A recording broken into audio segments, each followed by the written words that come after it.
Hey team, so today's vlog is going to be different because I had an idea and I feel like maybe depending on how this vlog does, maybe we'll do it like a once a month. It'll become this thing that I want to do today.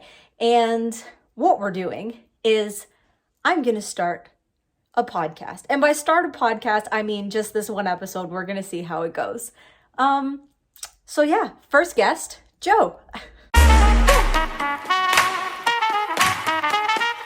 All right. Well, welcome to, I kind of wanted, hi Ripley. Please come into the if this turns out well, like if the reaction to this podcast is a good reaction, she's gonna purr here. I'm gonna call it Unpack Podcast. Unpack. Get it? That's like Unlearn. Tracy and Lori and like music should get credit, I think, for Unpack. Maybe Yeet. Just saying, I think they came up with that before. Did they? Unpack, yeah. Oh, okay. Sure. I think it's all them. Oh my goodness. This is Ripley. She's our mascot. I squeezed her. Really? Really? Tight. Okay. Okay. This is what we're doing. I have picked 5 Christmas movies that I think are the best Christmas movies. I picked 6. Joe has picked 6, but we're only going to do 5 because the instructions were pick 5. So we're going to do 1 versus 1. And in the comments, you're going to pick which one you think won the debate. Not which one is your favorite, because a lot of people are going to have different opinions about that. But you're going to pick out of the debate who made you go, oh, I think I'm going to watch that movie. Okay? Those are the rules. Got it? All right, but I picked 6. Well, you're going to have to get rid of 1 because it's 5. This is coming from a teacher, like, doesn't listen to the instructions. Oh, this is hard, guys. I'm gonna take out. Okay, I'm gonna take out. I'll let you choose. What okay. You want to do? Verse? Look, I'm it's gonna be any 1 versus of my 1. movies against any of your movies. So I'm gonna give you an advantage. I'm gonna let you choose. By the way, just as a show, not only are these my favorite movies, but I own them all.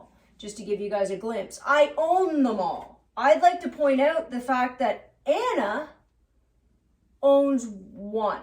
Okay, but that just means you're old. That's all that means, because you can find all of mine on any streaming platform. So there you go. Okay, so I'm gonna start with not my number 1. I'm just gonna start with you choose. Any of the... Go ahead. No, I know, but you can pick what you want it to be versus. No, it doesn't matter. You pick. My first one is... I'll spread them out. I'll Be Home for Christmas with Jonathan Taylor Thomas. Yes. That's my number 1. I don't even... So... I'll go Charlie Brown Christmas. I'll go Charlie Brown Christmas versus this disaster. Whoa. Okay, so... Also, I feel like DVD. I want to get, if we're going to do this, like, as a podcast, I want to get little cue cards that say, like, Unpack, so that when I hold up my cue cards about what we're going to talk about. Just so everybody knows, Ripley, she's on my team already. Yep, she already knows. Okay, so I'll Be Home for Christmas. You cannot tell me that having Jonathan Taylor Thomas on the screen. Everybody loves Jonathan Taylor Thomas. Doesn't matter what your preference of anything in life is, you see Jonathan Taylor Thomas and you go, ah! Okay, so is that your first point? There's Jonathan Taylor Thomas. Go point by point. Yes, I'm going point by point. But that is 1 point. No, then I get to have a point. My whole point, let me finish my whole point. And then we've got Jessica Biel from Seventh Heaven. The cast, yes, you're telling me? The cast. All right. So we've got It's not Jessica. Gonna go well for you. But Jessica Biel from Seventh Heaven, and not to mention that Robbie, who played Mary's boyfriend on Seventh Heaven, is also the in the cast. So like all those 3 together. Who's Robbie? The guy who dated Mary, who was the whole big deal. Anyways, we're not talking about Seventh Heaven. Talking about I'll Be Home for Christmas, and I'm saying the cast of Jonathan Taylor Thomas, Jessica Biel, and Robbie. 10 out of 10. Good job on the casting. If you're proclaiming, if your argument, which is a little fuzzy by the way, if your argument is famous cast members, do you think that Jonathan Taylor Thomas is more famous than Charlie Brown? Guys, in the comments, please, Who do you think knows? You think they don't know Charlie Brown? It's not even a competition. We're going to go full cast here. We're going to go full set. Charlie Brown, Snoopy. You know what?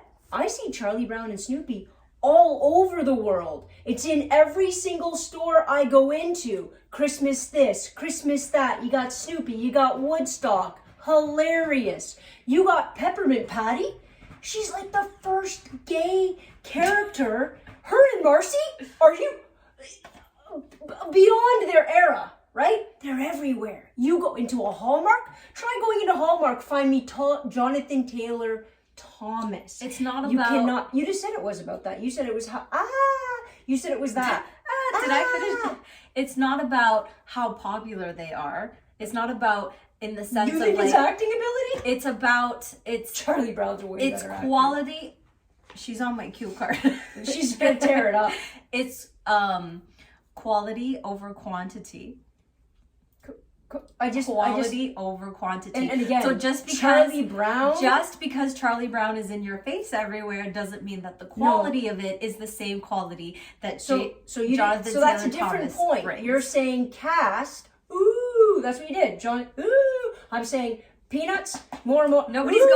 going. Ooh, Are you peanuts. crazy? Again, go find me something. If trust me, if the capitalist regime thought that they could sell Jonathan Taylor Thomas, they'd be selling him. Nobody knows where he is. So that was my first point for I'll Be Home for Christmas. It's a weak point. It's a weak It's not point. a weak Who's point. more? Which cast evokes more notoriety and awe? Just Him, saying. Jonathan Taylor Thomas, who nobody Jonathan can Taylor pick, Thomas, or- Jessica Biel, and Robbie from or Seventh Heaven Charlie Brown are pulling and the at first gay character your ever on television. heartstrings. Here we go. Point number 2 for I'll Be Home for Christmas. The storyline. It's so funny. It literally has everything. It's like there's some movies that I watch where I'm like, oh, I guess I could fast forward through this part. There's nothing of that movie that I'm like, oh, I guess I could fast forward it. Something funny happens during everything. That's your second point? Well, yeah. Is it my turn? I could give some examples. Look at all your but notes, guys. Look at your don't notes. show them my notes. It's a lot. But I definitely want cue cards that say unpack Okay. on it. Is that your end of your point? Point I mean, two? yeah, these are just examples, but that my point Point is two that is I wouldn't you think fast the forward. storyline has a stronger depth to it? My point is that there's nothing in this movie that I'll go fast forward because I can skip that part. Nobody would fast forward Charlie Brown's Christmas. Because nobody's watching it. It's ridiculous. Again, let me refer to my last point. Obviously, people are watching it because they still want to purchase it. And this show, just so we know, I don't know what year it came out in. 1965, still going strong. 1965, you can still, it's all over t-shirts and Blue Notes. It's in Hallmark. It's all over the place. You're going back to your first point, so you haven't... No. Also, if we're going to talk about storyline, you guys remember this tree right there? There is nothing more touching, nothing more heartfelt, nothing more that screams the Christmas spirit than taking something everybody else would throw away, would ignore, would walk by, taking it as Charlie Brown does because he understands what it means to be pushed aside. He understands what it means for Lucy to pick up that football while he's trying to kick it. He understands what needing love is like. And what does he do? He brings this broken, droopy, dying tree and he brings it to all of his friends and he thinks they're not going to like it because it's sad. And you know what he does?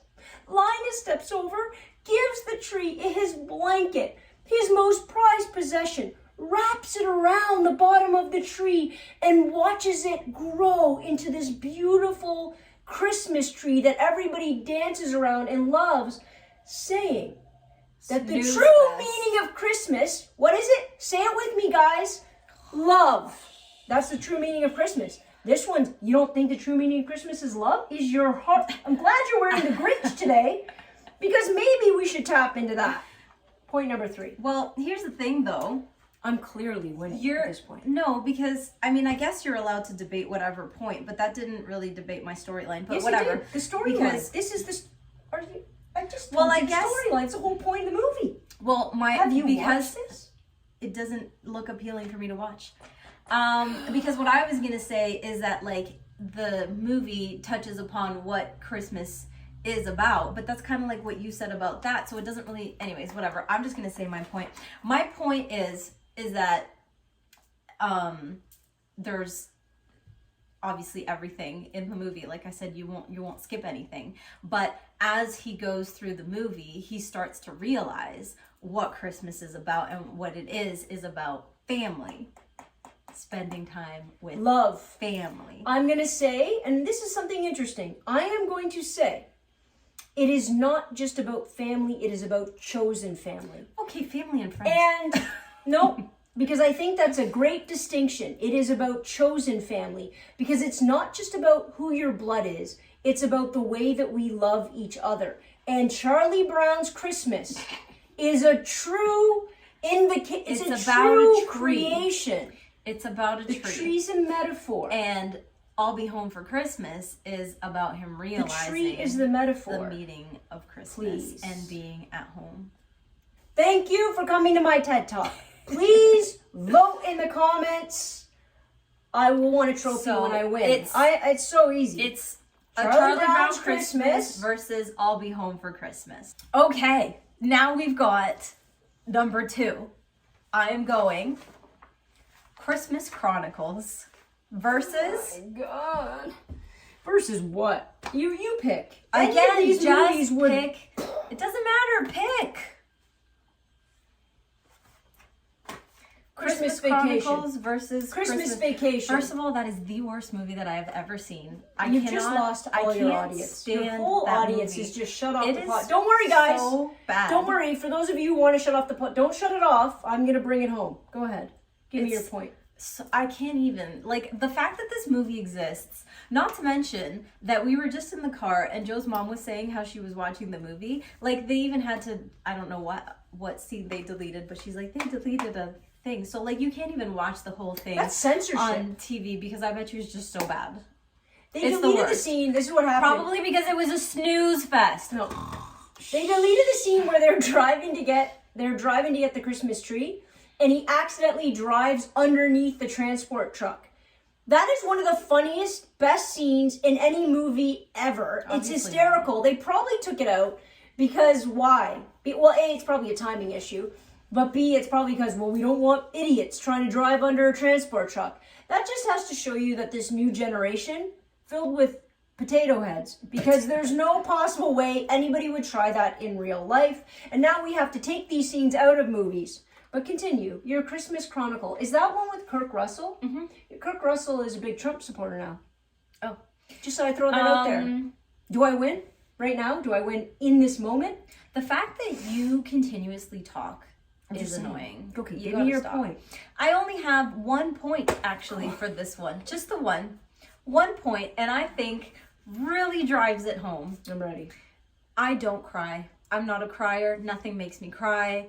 Maybe it's something that's broken inside of me. I don't know. But I just... That's for another podcast. That's not my thing. I'm not a crier. I don't cry. This movie made me cry. What? Full on tears. You're gonna have to explain it to people because they haven't seen the movie. Yes, they have. None of them. You know why? Because how many of you have seen that movie? Do you know why? Because it's on streaming platforms. 3? 4? You don't think this is on streaming platforms? Go ahead, continue. That was my point. Can you explain? Mm-hmm. I'm dead serious. Can you explain the scene that brings you to tears? It wasn't one scene though. I was continuously crying because of how beautiful the whole messaging was. Can you tell me the message? No. Because there wasn't just one. I think I'm going to make an argument for this one. I just don't think that there was... What I'm trying to say is that the whole movie was so beautiful. And I'm not talking about 2 or 3. I'm talking about the original, Christmas Chronicles 1. I don't cry, and it made me cry. And that says a lot. All right. Is this lighting awful? I feel like it's so dark. It's fine. Should I turn this off? Oh. Tell me if I never turn it on. Tell me if it makes it any better. Nope, does nothing. Either good or bad. Okay. We're pretty far back though, that's fine. Alright. Should we move forward a little bit? Sure we can. We're gonna move forward a bit. Is that better? Is the lighting better? It's fine. Okay. Now. Hi, baby. Anna made a I don't even think I really need to make this argument, but I'm going to do it anyways. So, number one, Christmas Vacation made, what year was yours? Do you know? Recently. 1989, okay? So, not only is this movie still going strong every single Christmas. So I'm going to put that over. Strong is a big word. 100% it's going strong. Number one. Number two, merchandising of this movie is incredible. It's all over the place. You can get the little mugs where you drink out of them. They look like moose. There are Christmas decorations. There are ornaments. There's front lawn ornaments where you have his brother Randy emptying the RV. You have running jokes that if you said one of these jokes in the vicinity, people would understand what you're saying. And not only that, but this movie talks about real family. Christmas Chronicles maybe pulls on your heartstring, but I think it does it inauthentically. Whereas this inauthentically, yes. For someone who doesn't cry, do you think that I would cry over something inauthentic? I think it's manufactured. False. Hashtag false. I think this is a much more true reflection of family Christmas because it's filled with high expectations. It's filled with fights. It's filled with your aunt bringing a jelly mold with cat food in it because she has a little dementia. It's filled with another person bringing a cat that she's wrapped in the box that's going flying. It's filled with cutting down your own tree and making it a family tradition and bringing it home and bringing with it a chipmunk that terrorizes that family. It's the dry turkey that she cuts open. You're just telling the whole movie, and everybody knows. Everybody knows. So boring. These are none of it is this funny. Is exactly how Christmas might be the situation, but it just wasn't executed properly. It's pause. Not funny. How many people? And this is I'm going to end on this. How many people, for their family Christmas, have, let's say, less than perfect Christmases filled with family drama, high expectations, low outcomes, funny fights, and then wrapping it all up, you say, that was a good Christmas. That's what real Christmases look like. That's what makes it funny. It's not funny because it's made up. It's funny because it's reflective of who we are. But do you want to watch something that you're living? No, you want to be in a fantasy world. No, I want to make sure that we're all experiencing. I'm going to turn the Christmas tree on. Okay, so now we've got Christmas Chronicles 3 movies left. Versus whatever. We've already done that. Christmas Chronicles versus National Lampoon's Christmas Vacation. So silly. Okay. So silly. Vote in the comments. Vote in the comments. I'll be shocked if you get a vote. My third movie. She's already laughing because she knows I'm going to destroy it. You haven't destroyed anything, by the way. I did. You didn't even talk about the last movie. My third movie is Alvin and the Chipmunks, A Chipmunk Christmas. Versus White Christmas. That lined up quite beautifully, actually. Why? Because it's a singing movie. Singing movie. We're going musical for musical here. Okay. Right? I still think this shot is so dark. You have to get off the I didn't even, that's not the one. That's not the right one. Listen, we're all the way in here. It's just okay. I'm sorry about the production and quality of this, our first podcast. Our first? Yeah. Anyways. I told her to do it upstairs. You shoe wall. No, it's a Christmas podcast. Okay. As a kid, I watched this movie over and over and over again. And not only does it have the 3 most amazing singers on this planet, Alvin, Simon, and Theodore, you can't deny it.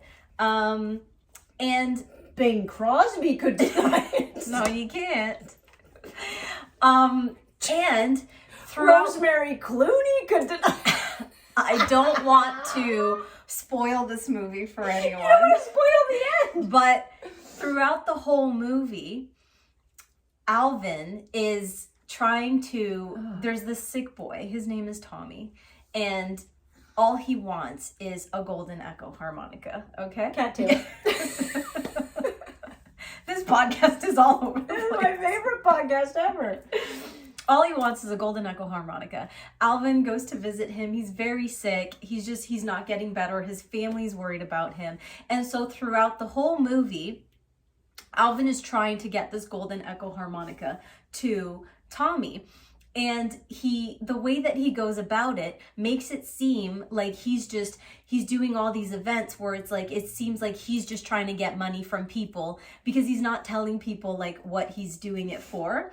And so people like his dad are getting mad at him, being like, that's not what the spirit of Christmas is about. And so he just keeps doing all these things that keep getting him into trouble. But at the end of the day, all that he really wants is to get this golden echo harmonica for Tommy. And then finally, when he goes to get it, I think something happens, right? And then he's not able to get it. And then Mrs. Claus comes along and like helps him out or whatever. But what he ends up doing is he's like, well, I can't get it for him, so I'm just going to end up giving him my gold, because Alvin has a golden echo harmonica. And so he then, ends up going to give him his, and then realizes that Mrs. Claus and Santa Claus helped him out, and then he's able to then he ends up getting the golden echo harmonica anyways.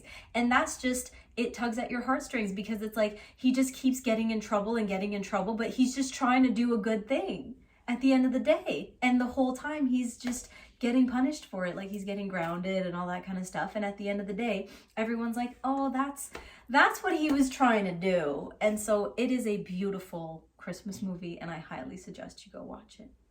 Listen, I'm going to give you this.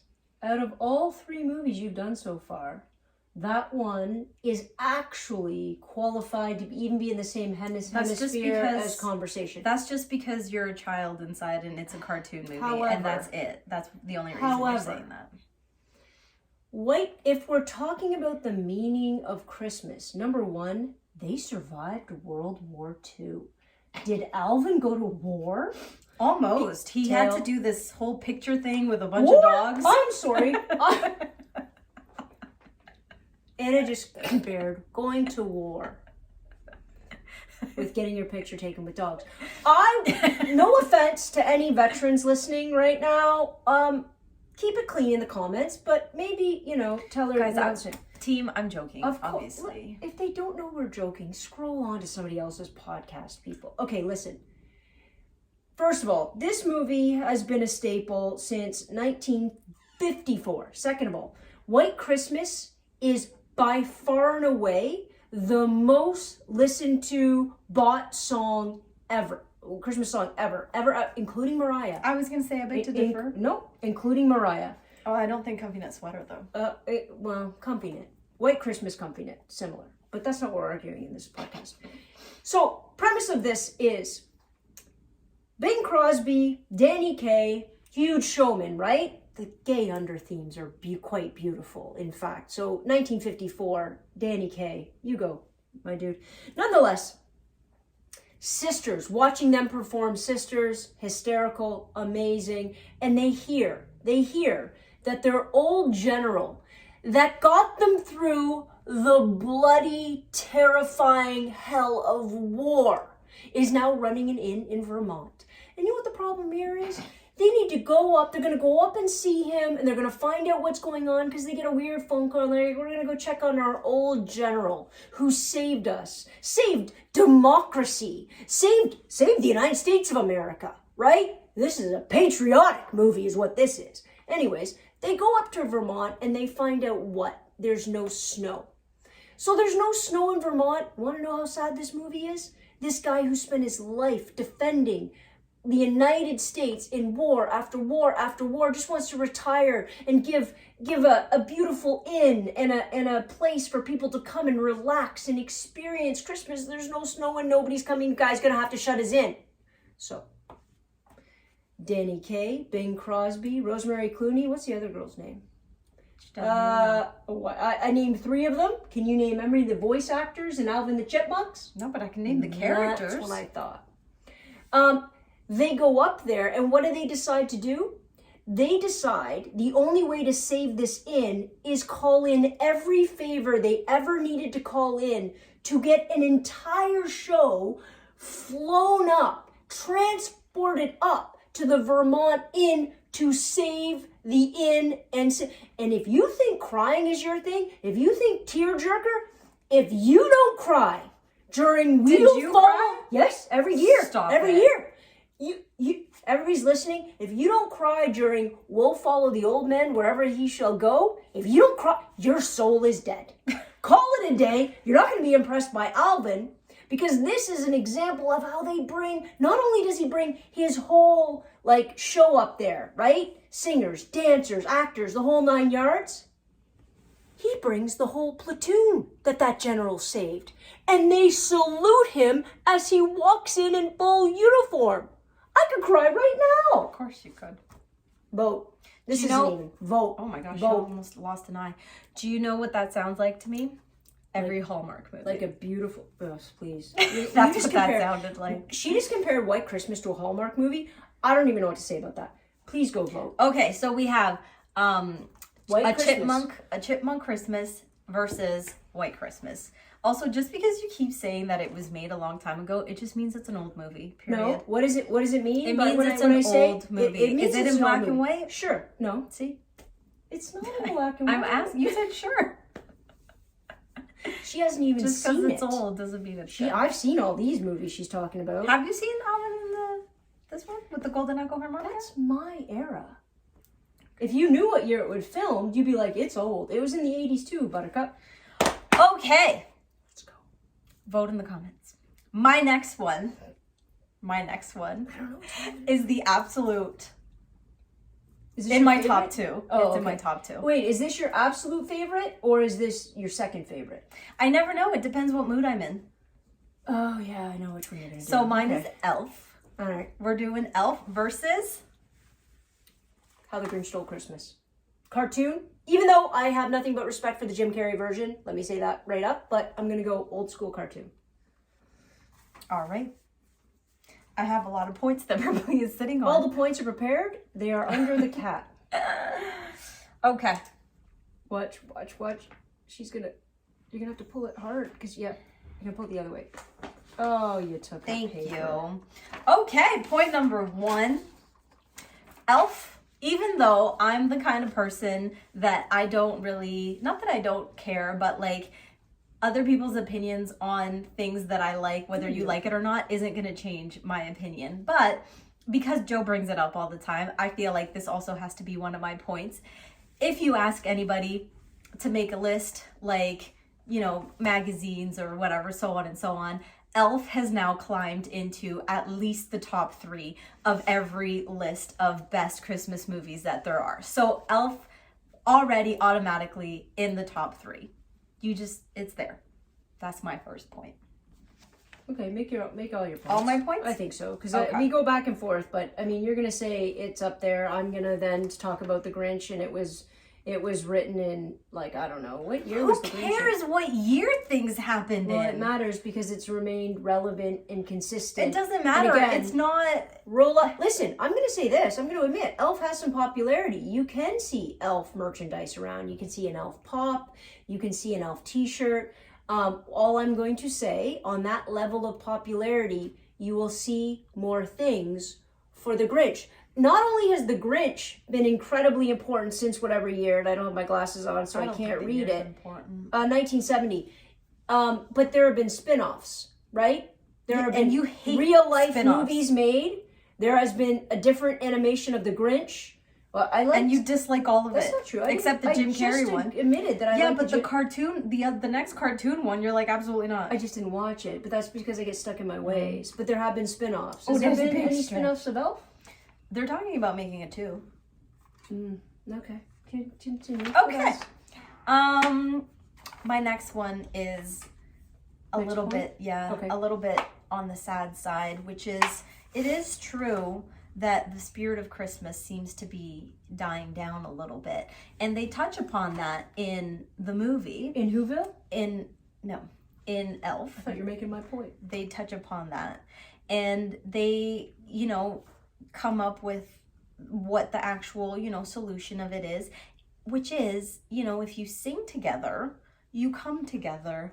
And it's like the analogy. I wonder who did that first. It's the analogy of, you know, get together with your family, get together with your friends, and it'll bring up the Christmas spirit and so on and so on. That's my point. It touches on the truth. She just actually explained the Grinch. So all that I'm getting out of this is that Elf took the best parts of the Grinch and just pulled them out of that movie and used them to theirs because they understand that the Grinch, the idea of the Who celebrating Christmas even though they don't have a single present, that's Christmas. So what you're telling me, which makes perfect sense, but is that he has stole nothing the to plot do point. with that one has nothing to do with the other. That's one person who's grumpy. This is an entire like culture of people not feeling like Christmas is dying, like feeling like Christmas is dying. Have you seen this? Yeah. Okay, so you understand the Who's were actually getting it all wrong, right? They were making it way too much about their poppers and jammers and who roast beef. They were too much into that. They were too much into presents. And when the Grinch, and we know his pre-story, by the way, his origin story is quite sad, about discrimination. It is about ostracizing and oppressing and making a little tiny boy not feel the true spirit of Christmas because what? Because what? He's green? You want to know who else picks up that theme? Wicked. Okay, so that's the Who's aren't getting it. The Who's are way too wrapped up into their gifts, into this, into that. And the Grinch takes it all away. And he thinks he's ripped out the spirit. He thinks he's ended Christmas. You want to know what the Who's do? They don't cry. They've never They don't lost get upset. They don't. Just because they had all the glitz and glamours doesn't mean that they didn't have the Christmas spirit. They let it all go. That's what I'm saying. It was always there. They sing around the tree. And their love, she's going to miss the end because I don't know if she's seen the end. Their love is so big, is so powerful, is so palpable that they with their songs make the Grinch, his heart, go 3 sizes that day. Did the elf's heart change physically? Was there a physical transformation? His heart was already so big. If you know Buddy the Elf, you know how big his heart was. But do you know? Do you know what singing together did?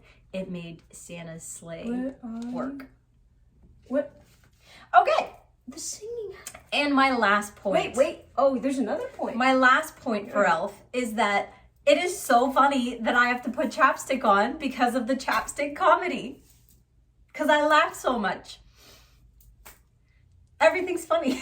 Everybody quotes Elf all the time. Santa's here? I know him. Bye, buddy. Hope you find your dad. What's a chapstick comedy? Stop laying on my notes. Baby, what's a chapstick comedy? That's slapstick comedy.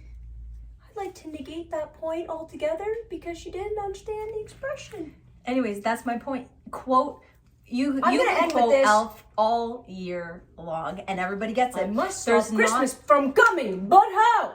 Okay, one. Where are you, Christmas? That's a full song. No, you just have to do that. Cindy Lou Who, everybody knows who we're talking about. Max the dog. I didn't even bring up Max the dog. Just because you know who you're talking about, that's not my point. My point is that you're quoting it. There's so many quotes that come out of it. You think there's more quotes coming out of Elf than the Grinch? 100%. You've lost your mind. Quotes? Yes. Boris. Do you even know who Boris Karloff is? Probably the guy who made this. No. Boris Karloff is the guy that narrates this. And the fact that she doesn't know that means she hasn't done her due diligence. So vote in the comments. Grinch Who Stole Christmas. Or Elf. My last one. We're almost there, friends. We did it. We made it through this podcast. We have one more to go. Best movie sitting right in front of me. Actually, pause.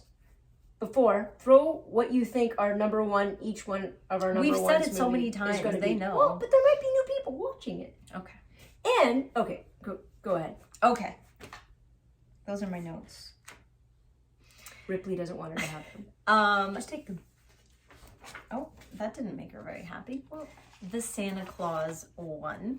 The Santa Claus one has everything that you could ever need in a Christmas movie. It has it. Not to mention that it's good for kids, it's good for adults, it's good for everybody to watch. I watch it at least 100 times every Christmas. I have watched this movie so many times that I can play every single character. It still stands today. Like, it's just...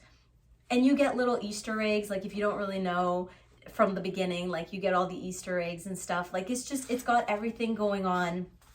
I'm just gonna do all my points. Yeah, go through it.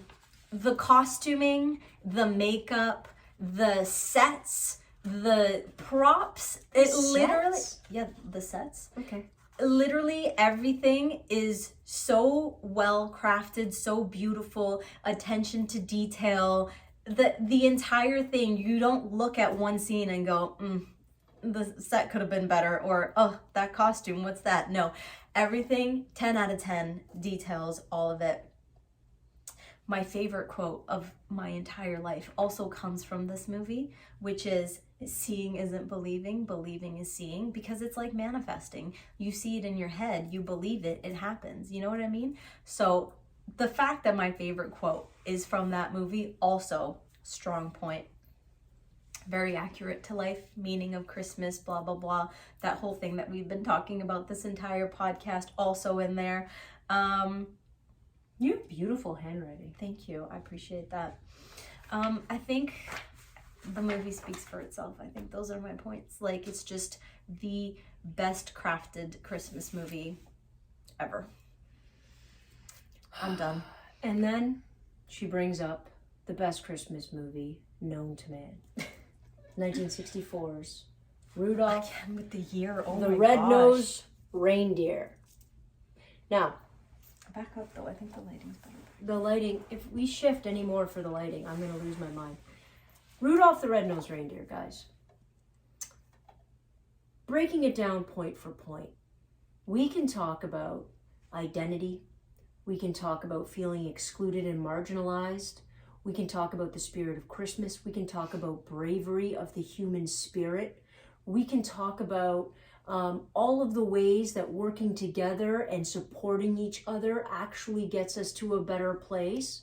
We can also talk about a bumble, which the Santa Claus does not have. We can also talk about the fact that I used to think this was claymation. Pause. It wasn't claymation. I thought this was claymation for a lot of years. She talked about attention to detail. Do you have any idea how much detail, meticulous craftsmanship, and focus had to go into moving these tiny little puppets in order to create an actual movie? Do we have any idea? That's detail. Do you know that these particular puppets, or I guess creations, have lasted since 1964, sold for millions, and then were donated in a museum so people can go see and experience this craftsmanship? Is Tim Allen in a museum one? I'm pretty sure his Santa suit's got to be somewhere. This movie, you have a young elf who doesn't feel himself, who doesn't feel like he can be an elf. That's not where his passion lies. And all these people around him are being like, why don't you just be an elf? Everybody, it's a fun. You get to eat cookies and you get to serve Santa and you get to make toys. And all this little boy wants to do is be a dentist. And he rips himself from the warmth and the comfort of Santa's workshop, risks it all with Rudolph on this expedition. And what do? They find the island of misfit toys that have been thrown away. You're just discarded. saying what the movie is. Yeah, because that's the point. The point of that movie is to understand that everybody who is a misfit is unique, has purpose, has beauty, has importance in this world. There can be nothing more important than the themes, the story, the production values of Rudolph the Red-Nosed Reindeer. And don't forget, this movie is old and has a bumble. Vote in the comments. Okay, so Rudolph the Red-Nosed Reindeer or the Santa Claus won. I think we did a good job. I think you did a great job. If you like this podcast situation, let us know in the comments, and then maybe once a month we can do Unpack the Podcast. I like it. Next time we'll fight about politics. I know you guys like to see that. Maybe on your channel. All right.